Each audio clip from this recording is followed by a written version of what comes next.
Impact segment tonight, as we reported, most of the polls have Hillary Clinton beating Donald Trump, in some cases handily, but not the Rasmussen. There, Trump has been mostly ahead over the months, although Mrs. Clinton is now drawn into a tie with the margin of error. We also are following Trump speaking in Green Bay, Wisconsin. We'll put up a split screen so you can see he's got a nice, pretty little girl there he's talking to. There he is. And if he gets back on policy, he's got a 5-point ethic plan that he's talking about. We'll take a little bit of that. But first, here is Amy Holmes in the studio, analyzes politics for Rasmussen. So your poll has been more friendly to Trump than the others. Why?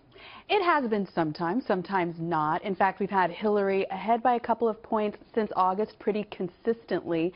But you could say every poll has different methodology. We look at 3 days in succession, 500 people new each night, and we have it broken down 50% male, 50% female. And that's nationwide. And that's nationwide. It's a national poll. And it's also a four-way race that we're always looking at. And that's the four-way race is the only way you have to do it. Right. But today you had Clinton up by 2, which is a statistical tie. It's a tie. It is, if you look within the margin of error. Right, but if you look at CBS and NBC, NBC's got Clinton up by 11, CBS 9. That's a big difference. It is a difference, and they also have a margin of error. But if you look at the trend lines, the polls tend to go in the same direction. So, for example, we had Hillary up, by a couple of points. Then we had the big Access Hollywood story, and that was like dropping a grenade into the Trump campaign. And then we had her 7 points ahead of Mr. Trump, which is well beyond the margin of error.